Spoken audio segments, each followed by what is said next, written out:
This is the story of Jason Corbett, and the night everything unraveled. After losing his first wife to a medical emergency in 2006, Jason Corbett was left raising two young children alone in Ireland. He hired Molly Martins, an American nanny, to help. Over time, their relationship turned romantic. In 2011, they married and moved to North Carolina. But what began as a fresh start ended in tragedy. Molly wanted legal guardianship of Jason's children, but he refused. Loved ones say her behavior became increasingly erratic, including making claims about Jason that couldn't be verified. Tension built inside the home. Jason had reportedly started to consider ending the marriage. In the early hours of August 2nd, a 911 call was made by Molly's father, Tom Martins.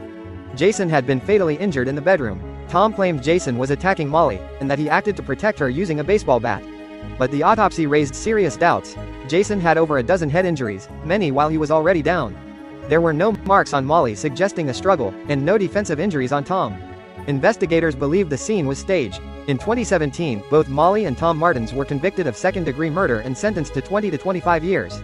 But in 2020, the convictions were overturned. A higher court ruled that some evidence had been unfairly excluded. In 2023, they took a plea deal, voluntary manslaughter. For our last case this segment, we will be discussing the unaliving of Jason Corbett. So this is based off the Netflix documentary. It's called A Deadly American Marriage. I watched it like a couple months ago. I watched so many documentaries, so many, but I found this one very interesting. This definitely is a case that stands out to me as far as what the truth really was. Jason Corbett was a 39-year-old businessman. He was from Ireland. He was Irish. I'm going to basically do a timeline because it's so many details in this case, and I feel like you kind of got to go all the way back and then circle around to really make this make sense. So in 2006, he was married to Margaret Fitzpatrick Corbett. That's his first wife. They had two children, Sarah and Jack. His wife in 2006 from an asthma attack. But it was reported that she had urinated on herself. She didn't have no case open. There was no suspicion or no charges or anything like that. But it was said that urinating on yourself is a sign of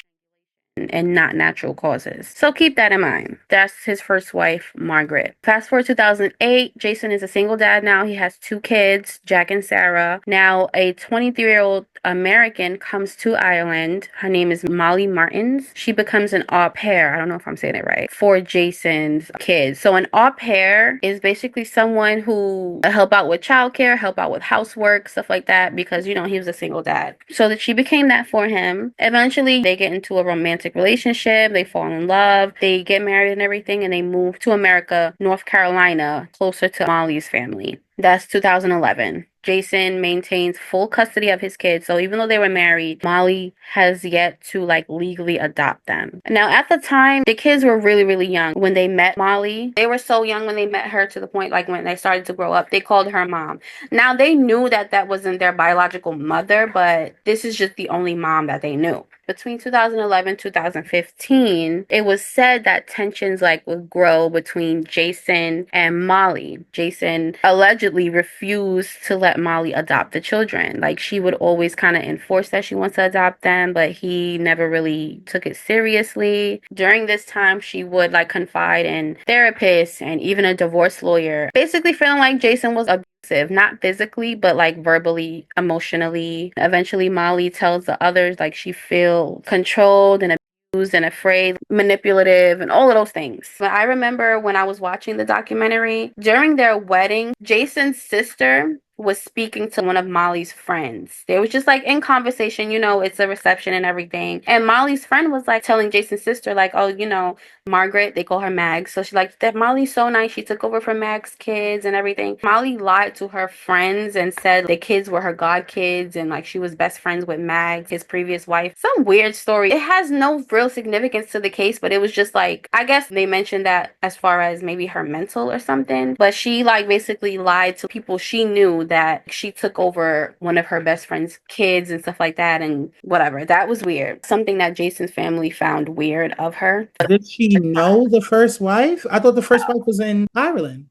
Yeah, she didn't know the first wife, but she was telling people that she knew that she did. Between 2011 and 2015, she was talking amongst friends sometimes, confiding in her best friend or confiding even in a lawyer and stuff like that about Jason being abusive. The lawyer told her, like, I can't do much because she was scared of divorcing him and losing the kids because, like I said, she didn't legally adopt them yet. It was just a by marriage thing. So if they do divorce, they're not her kids. They obviously have to go with their father. She didn't want that. She started to built this weird little connection with the kids. Like, she didn't want the kids to have like a picture of their biological mom next to their beds anymore. Whenever Sarah would be like, oh, I want to go with my daddy, she would be on this weird thing like, oh, so you don't love me? You don't love mommy? She was becoming really possessive of the Yes, kid. really possessive over the kids. The lawyer told her, so if you're, if he's abusive, like you're saying, if all of these things is happening and you're scared about, custody battle as far as a divorce and you're scared for the kids' sake, just record everything. Try to get some evidence and stuff like that. So what Molly did was, I guess she bought these like recording devices that are like sound activated. She would put them all over the house. She even put them in the car. And whenever it hears a sound, it picks up on sound, it starts recording. And that's what she started doing. So one day they actually did get into an argument because the son Jack, one day he found one in the car and he gave it to his dad. He didn't know what it was. His dad obviously knew what it was, so they got into an argument about that. Also, a recording on the documentary itself that they played about them arguing in the morning. And I'm not gonna lie, in the recording it did sound like Jason was the problem. Now, I don't know what was happening before the recording started. I don't know if she antagonized anything and just brought it to an area where she knew what a recorder was. I don't know. But in that recording that they played on the documentary, it sounded like he was the problem. It sounded Like he was the aggressor. yeah, it sounded like he was an aggressor. They were yelling at each other. It was loud. Jack, he was a little kid, had told his father, oh, stop yelling. You're scaring Sarah. You're scaring Sarah. Keep that in mind. Now, on the other hand, it also came out they looked through all of his emails and his phones and everything. He was actually planning to leave her. He was kind of pleading with her at one point, like, I'm doing everything you want. What do you want from me? Every time I do something for you, you're still upset. Like, I don't know what you want from me anymore. He would be talking amongst his friends, like in the email, saying, like, I don't know what she wants anymore. I can't make her happy. I'm ready to come back to Ireland. I'm ready to come back. I'm ready to go back home. So it's like, really, is it him or is it her? Like, I don't know. Fast forward to August 2nd, 2015, Jason Corbett is beaten to death in his bedroom. And he was beaten by Molly Martin and her father, Tom Martin, who was a retired FBI agent. So in their North Carolina home that they lived in, Molly's parents lived in a basement. I guess they were older and, they helped with the kids and stuff like that. So according to the documentary, one night, Molly and Jason were arguing. Tom, Molly's father, his statement was like he heard a lot of commotion, so he grabbed his bat and he went upstairs. Molly had the same story that they were arguing and Jason was strangling her. That's when her father busted in the door with the bat. He was beaten very badly to the point where they don't really have an exact number of how many times he may have been struck because it was just so much. It was just too much damage. So much damage. Yeah. The father had a metal bat. Molly, she actually like picked up like a brick or like a cement block or something that was by the fireplace in their bedroom and hit him with that too. Yeah. Damn. So Tom, her father, he had the metal baseball bat and she had like this cement block. All of that. Self-defense? Boo. Or was y'all trying to take him out? When the cops came and everything like that, the father was saying, a self-defense thing because the father had claimed that when he went into the room, he saw Jason strangling her. And so he hit him. But it's like what you guys are saying is not adding up to what this man looks like right now. Body is telling an entirely different story.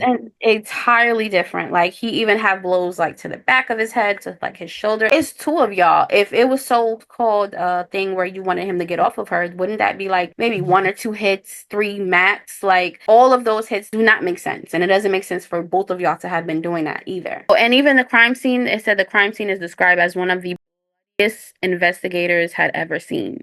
Wow. August 3rd, 2015, police arrest Molly and Tom Martins. They maintain their self-defense, and Molly feared she'd be like Jason's first wife. It's the trial. The trial is set for 2017. Now, so when the arrest happened and everything like that, and they brought the kids in, when they were speaking to the kids, they spoke to the kids separately. The kids both had the same exact story. You can tell when somebody's coached to say something. And when I watched on the documentary of like how the kids were answering, not so much Sarah, because Sarah is the youngest, but more so Jack. I think he was about 8 or 10 at the time. The vocabulary, I don't want to say because, you know, some kids are very, very smart. Their vocabulary is very, very broad, but They were talking too sophisticated. yeah, it was just too, like, it wasn't making sense. The lady asked, like, you know, have you ever seen your dad hit your mom? Or have you ever seen your dad and your mom argue? And then Jack was just like, yeah, he verbally abused my mom. He physically abused my mom. Instead of just saying, oh, they argued or they were fighting. Or they were yelling at mom. He was yelling at Yeah. mom or something like that. Like they wouldn't use police-related words. Kids don't use that type of language to describe something like that. A kid would just say they were fighting, they were yelling, they were arguing, something like that. So yeah, that's how the interviews went with the little kids. It just seemed so coached. So now they're arrested. They got arrested. The police did not believe them. When they was in the police station, everything like that, giving their statements, they did get pictures taken. So Molly got pictures taken of her neck and stuff like that because she claimed she was being. Now, when you first look at the pictures, it doesn't look like there's any marks on her. Like when you first glance, like when you just look at it, it just doesn't seem like something, it doesn't seem like a neck that was just, it wasn't nothing like so obvious. They also took a picture of her pants. She had on pajama pants, but just like her pants off, like laid out on some table or something, and her pants had urine in it, like she peed herself. Now, Like the wife. like his previous wife. Now, the previous wife, it said that she from an asthma attack. However, her conditions that she was in when she could have also been equal to a, but they just don't know because it was never a case. But his previous wife did pee herself when she died, and then Molly had peed herself just like his last wife did. So Molly and Tom, they're convicted of second-degree murder and they're sentenced to 20 to 25 years in prison. The defense team, like their lawyers, they could not present any of those recordings, like anything of abuse. They couldn't present that to the jury. They were prohibited from putting any allegations or any of the recordings. Like they could not submit that to the court. They also could not submit the testimonies of the kids, which I understood because when you look at those testimonies from the kids, I feel like they were definitely coached. So they wind up just losing that in the first trial. So they were convicted second degree. They got 20 to 25 years. Fast forward to 2019, they got an appeal. So the attorneys for Molly and Tom were saying they were unfairly excluded evidence of Jason's alleged abuse. They were saying they didn't get a fair trial. Basically told past attorneys that they cannot submit any abuse allegations, any recordings. They talked about the kids' testimonies too, which I feel like that's probably the only thing that I agree on that shouldn't have been included in the case at all. However, when the kids made those testimonies or whatever, when they were interviewed right after the incident, the kids were in the custody of their aunt, Jason's sister. I don't know if it was months or maybe a year later, the kids were just like, no, my dad never yelled at my mom. My dad never hit my mom. And I feel like, which is also coached, obviously, by the aunt, Jason's sister, because in the recording, your dad they were arguing. There was such a petty argument that you can tell that's not the only argument they had. So even though that first interview that the kids had may have been coached, them saying that their parents never argue is also a lie. That's also a coach from Jason's family. And then they also talked about juror misconduct. So apparently, which I don't even think was mentioned in the documentary, I had to look this up myself, a juror independently researched during the trial, which you're not supposed to do. You're not supposed to look into the case on your own. All of those like bullet points is basically what Molly's attorney appealed for. So now 2021, their conviction is overturned. North Carolina Court of Appeals vacate the convictions, and their reasoning was the improper exclusion of defense evidence, including Jason's previous wife's and the juror misconduct. They still didn't include like the kids' testimonies because they felt like either way those kids' testimonies were coached. 2023 was a plea deal. Molly and Tom accept a plea deal for voluntary manslaughter. They plead no contest. Molly plead no contest and Tom pled guilty. Tom was sentenced to 51 to 82 months in prison, but they were given time served, both of them. By June 2024 is when they're both released. So now till this day, Molly is still trying to like reach out to like the kids. Jason's children remain in Ireland. They did go back to Ireland with their aunt. Now I feel like the kids, being that they live with their aunt, they live with their dad's side of the family. Obviously, they don't want anything to do with Molly. They look at Molly as I'm not saying he's a devil or anything like that. You honestly don't know what happened. There's no real answers to this because the only person who can say what happened is Molly and Jason. And even then, Molly probably put in some lies in here and there. Was he hit while he was in bed or was he standing up when they attacked him? He was standing up. He was hit from the front with the baseball bat from Tom, and he was hit from the back by Molly with that brick cement rock thing. What do you feel like happened? I honestly don't know, because when you hear the tapes of the recordings of their arguments, then also including his previous wife, I don't feel like it's a coincidence that she peed on herself and then Molly peed on herself as well. But there Oh, was no physical evidence of that's what I was strangulation. about to say. When her defense attorney appealed for the conviction, he mentioned the urine in her underwear, and then he also mentioned the way that Jason her wouldn't have left anything on her neck. It would have only left like an imprint, like right here, like behind the ear. And the defense attorney was kind of just guessing, like, if I'm right in the fact that she peed on herself. And when you look at the pictures that they took of her that night at the police station, she had a mark right here, like an indent, like a fingernail indent. If you look at that picture, you would probably think, oh, it was just something on her neck or maybe a piece of lint. It's not something that you would look into. But when the defense attorney said that before even looking at the photos, and when he got the photos, he was right. She did urinate on herself and she did have the fingernail indent by her ear. It's kind of hard to know what happened. And then also like the question of what really happened to his first wife. So the asthma attack that she had that led to her, and that type of asthma attack is not common to urinate on yourself. When you're watching the documentary, you're going to be on Jason's side all the way. Like, no, Molly is crazy. This bitch is crazy. Why would her and her dad do that? And then you hear that recording. And then it's also testimonies of others as far as the people she confided in during that time. It's not like it's something where she's arrested already and now she's saying all of this to the people that she know. No, it was like during that time where people can say, no, she used to come to me about this. She used to come to me about that. And I told her this. But it's like, could she have been calculated enough to do that? Both possibilities are still at play. But it's like, did you know that you were just going to like up and unalive him that night? I don't think so. Honestly, I'm more leaning onto the side of he was her. The mark on her neck, the fact that she peed on herself, I think he did. I'm completely torn. Could they have taken it a little too far with the Yes, brick? they did. They didn't have to beat him that bad. Like, why? You know, crash out, somebody's hitting your child, right? Like your child's partner is hitting them. You know, rage and shit, what a father would do if they see like a man hitting his daughter or whatever. But then again, she was the one with the brick. So it's a little, it's really, really tough. What do we give it? I think the thing that throws me off the most is the fact that his first wife peed on herself before she.